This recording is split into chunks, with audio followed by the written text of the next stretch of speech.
संयोगिताबद्दल मला सहानुभूती वाटायला हवी असं वाटतं तुम्हाला सगळ्यांनाच, पण नाही. तिला आता सहानुभूतीची नाही तर तिने कणखरपणे उभं राहण्याची गरज आहे. तुम्ही दोघी जशा आलात ना तशा चालायला लागा. या घराशी काडीचाही संबंध उरला नाहीये तिचा आता. संयोगिताला दिवस गेलेत.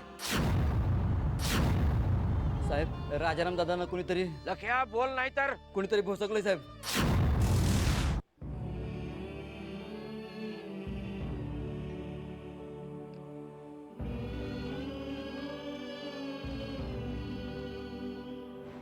कसला विचार करताय? एकच विचार मुंग्यांसारखं डोकं पोखरतोय, काही सुचतच नाही. परमेश्वर सुद्धा असा तिडा करून ठेवतो ना की घ्या बसा गुंता सोडवत. अजून ती संयोगिता एकटीच आली असती ना तर झिडकारता तरी आलं असतं. बरोबर वहिनीला घेऊन आली ना आपल्या वकिली करायला. पण एक गोष्ट मात्र खरी, आसावरी जे जे बोलत होते ते अगदी योग्य आणि काळजाला भिडणारं होतं. अगं, म्हणून तू काय किंवा मी काय एक अवाक्षरही बोलू शकलो नाही. तुम्हाला सांगते, घरात आल्यापासून आसावरीनं अगदी घराचा ताबा घेतलाय. आणि संयोगिता तिला तर अगदी आधीपासून पडवून ठेवल्यासारखं, जराही तिच्या शब्दाबाहेर जात नाही. पंचायतच झाली हो. अगं, पण म्हणून आपण संयोगिताला काय ठेवून घ्यायचंय का? नाही, अजिबात नाही. ती डोळ्यासमोर असेल ना तर करणची सतत आठवण येत राहील. तिथे एरवी येणारच ग. ते दुःख आता जन्माचं मागे लागलं, त्यातनं आता सुटका नाही आपली. तरी सुद्धा ती आपल्या घरात डोळ्यासमोर नाही. मला ती सहन होणार नाही.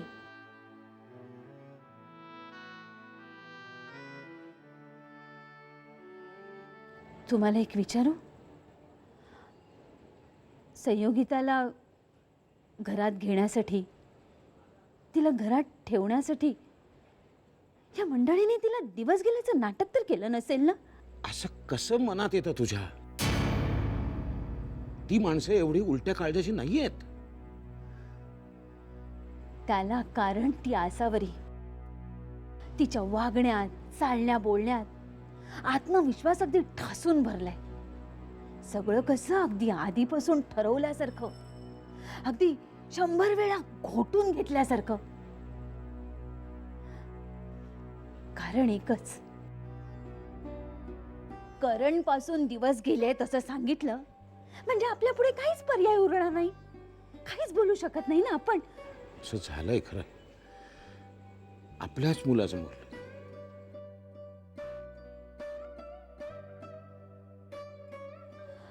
आपल्या देवाघरी गेलेल्या मुलाचं मूल. हो, पण तरी ते आपलंच नाही का? हो, पण मी कुठे नाही म्हणते. त्या अजूनही जन्माला न आलेल्या जीवाचा यात काय दोष?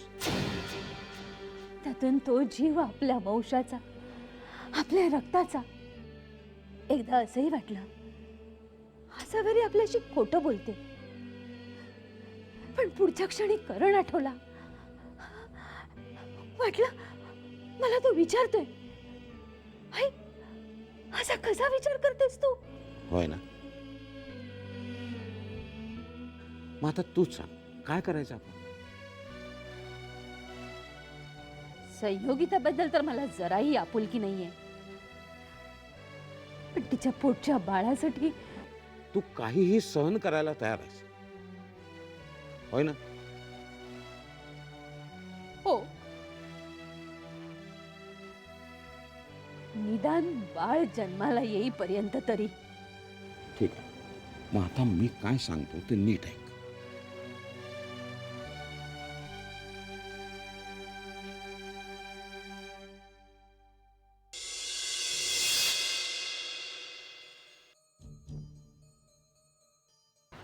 काय रे, कसा आहे राजा? हा, डॉक्टर काय म्हणले? कोण आहे डॉक्टर? आत ऑपरेशन चालू आहे बाप्पा. आणि त्यांनी सांगितलं लवकर ऑपरेशन करावं लागेल म्हणून मी आज साईन केली. बरं केलं ना बाप्पा? बरोबर करून राहिला बे लेकरा. तुझ्या रूपानं भगवान येऊन राहिला बघ.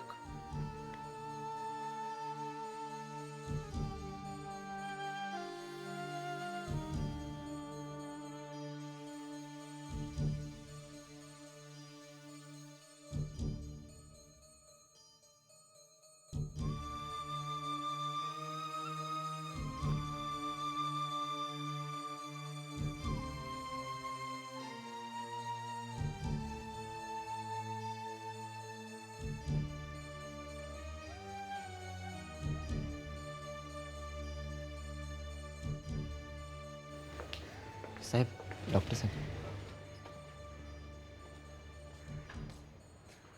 नमस्कार डॉक्टर साहेब. मी Dhanaji Mane. Very nice to meet you sir. हे पांढरे म्हणजे प्राण आहे तो आमचा. काय समजले? असं समजून समजा की आतमध्ये तुम्ही आपलं काळीज उघडून बसलेलं आहे. राजाला वाचवा डॉक्टर. हा धनाजी माने आयुष्यभर आपला गुलाम बनून राहील. We are trying our best level. Sir operation झालं आहे, ते यशस्वी झालं आहे की नाही हे समजण्यासाठी 48 तास घालवावे लागतील. त्याआधी हे शुद्धीवर आले तर ही विल बी सेफ. जर शुद्धीवर आले नाही तर असं बोलायचं नाही आपण. असं बोलायचं नाही आपण. कोर्टात केशी लढतो आपला राजा. फाडफाड इंग्लिश माहिले. लढायची आदत आहे त्याला आणि जिंकायची बी. मी तर बी जिंकणार. यू बिलीव्ह मी सर, आम्ही आमच्यापर्यंत खूप प्रयत्न करतोय, पण इंटरनल बिडिंग इतक्या प्रमाणात झालं आहे की बघायचंय त्याला आपल्याला. इजाजत आहे आपली. या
राजा, हे राजा, उठ की रे पोट्या. काहून त्रास देऊन राहिला म्हाताऱ्याला? हे राजा, अरे वार्ता कर बाबा माझ्याशी.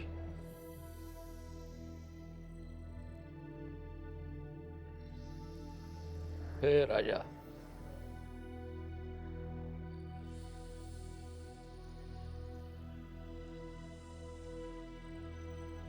अरे असाच गप राहिला असतं मी वर जाऊन म्हाताऱ्याला काय जबाब देऊ बाबा?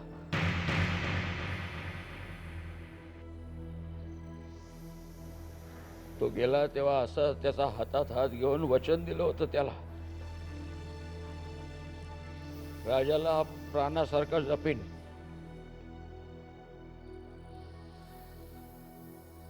आणि तू असा पडला. बोल की हे राजा, बोल. सेक्शन ए, सेक्शन बी.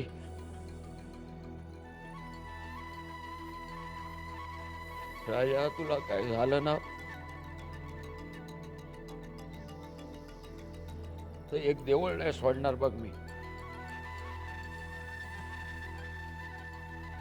ऐकतो काय बे तू? आपल्या राजाला काय झालं तर आपल्याशी झगडा आहे भाऊ.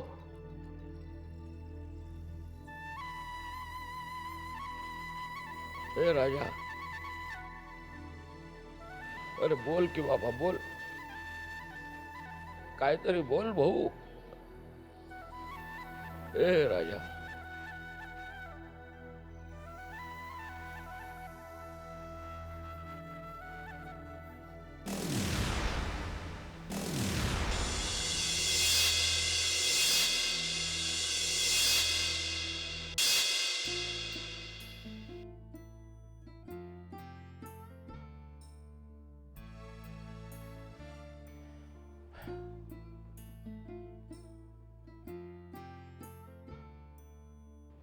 आई, अण्णा, मी आज चंद्रपूरला परत जाईन म्हणते. जा ना, बरोबर संयोगितालाही घेऊन जा. बघ, मी म्हटलं होतं ना तुला. संयोगिता, एक मिनिट. तुला जे काही म्हणायचं होतं ते तुझं म्हणून झालेलं आहे. आता यांचं म्हणणंही ऐक. आमचं म्हणणं एवढंच आहे की आमचा मुलगा, हो, एकुलता एक मुलगा. हो, आमचा एकुलता एक मुलगा जर का गेलाच आहे तर त्याच्या विधवा बायकोला आणि मुलाला आम्ही का सांभाळावं? बोल ना. अगं, वकिली करायला आली होतीस ना तू, मग बोल काहीतरी. आई, मी वकील नाहीये. संयोगिता माझी नणंद असली ना तरी माझ्या बहिणीसारखीच आहे. तुम्ही दोघांनी जर तिला घराबाहेर काढायचं ठरवलंच असेल तर एका मर्यादेपलीकडे मी तरी काय सांगणार. फक्त एकच सांगते, तिच्या पोटी तुमच्या एकुलत्या एका मुलाचा, करणचा एकुलता एक अंश रुजतोय.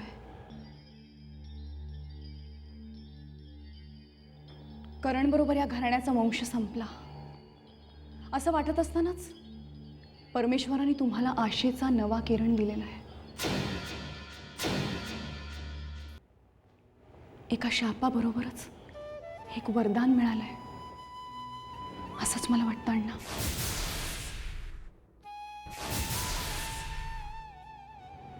एक सांगू, संयोगिताला तुमची सून म्हणून नाही, तुमचा मुलगा म्हणून वागवा.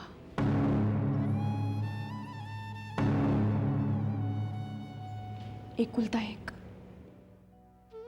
करणवर जेवढा विश्वास दाखवायचा तेवढाच विश्वास तिच्यावरही दाखवा.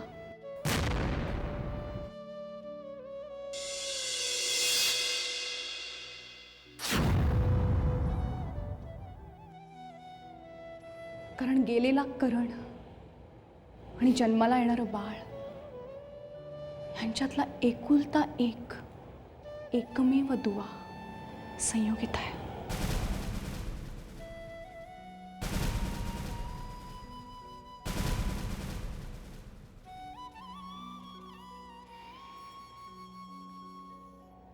तुमचा जो काही निर्णय असेल त्याच्यावर माझं काहीही म्हणणं असणार नाही.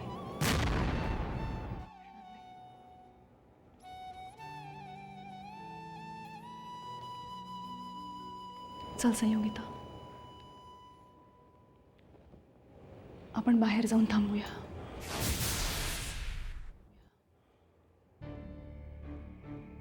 यांच्या निर्णयाची वाट बघूयात.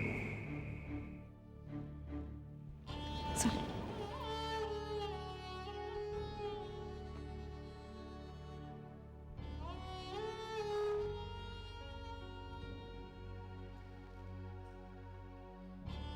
त्या दोघी नाटक करत नसतील ना, या तुझ्या प्रश्नाला धरून मीही संयोगिताचा तिरस्कार करतो असं नाटक करायचा प्रयत्न केला ग, पण मी साफ हरलो. पराभव झाला माझा, पूर्ण पराभव.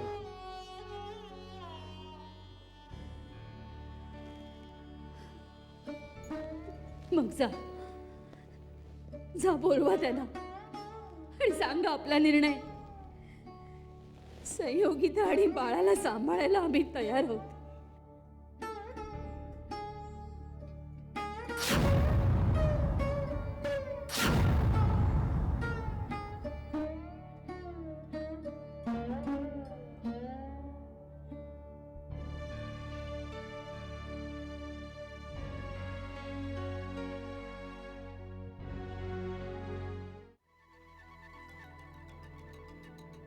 साहेब, ओ साहेब, तुमच्यासाठी उपमुख्यमंत्र्यांचा फोन आहे.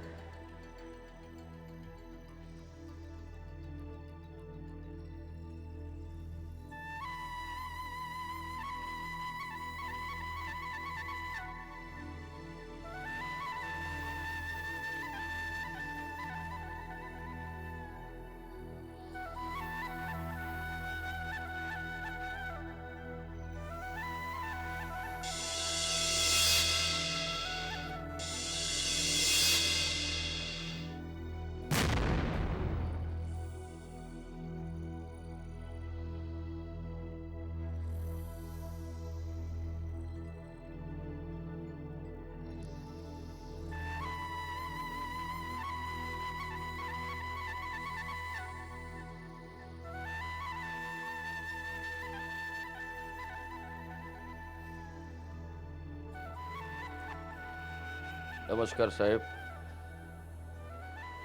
हा इथं हॉस्पिटलात आहे. हा मोबाईल बंद करून राहिलो. आमचा राजा हो मुंबईला कधी नाही साहेब, नाही जमायचं उद्या. हा मला कळून राहिले काम महत्त्वाचं आहे, पण काय करू. इथं माझा प्राण माझ्या शरीराबाहेर काढून ठेवला आहे डॉक्टर लोकांनी. कालपासून घरला पण गेलो नाही. हां साहेब, माफी करा साहेब. अच्छा, ठेवतो.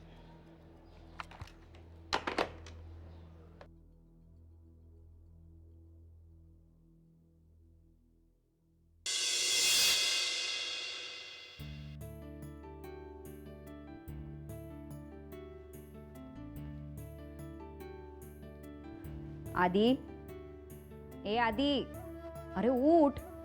झोपलायस काय तू? आसावरी गेल्यापासून मी बघतेय 1 मिनिट सुद्धा अभ्यास केला नाहीयेस तू. सारखी टंगळमंगळ करत असतोस. पण माझी एवढी परीक्षा जवळ आली असताना ती गेलीच कशी? का? तिला बसायचंय का पेपरला? आई तू पण तुला लाज कशी वाटत नाही रे आदी? अरे आसावरी कुठे आणि कोणत्या कामासाठी गेले तुला माहितीये ना? भाऊ म्हणून वास्तविक तुझं कर्तव्य होतं ते, पण तुला त्याचं काही पडलंय का? माई, आता तू माझी शाळा घेऊ नकोस. तिथे आधीच माझा अभ्यास झालेला नाही. करत नाहीयेस म्हणून होत नाहीये. माई,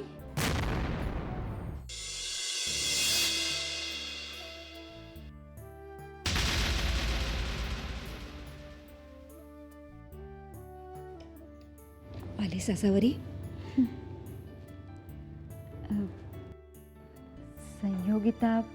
संयोगिता तिच्या घरी आहे माई, तिच्या माणसांमध्ये सुखरूप.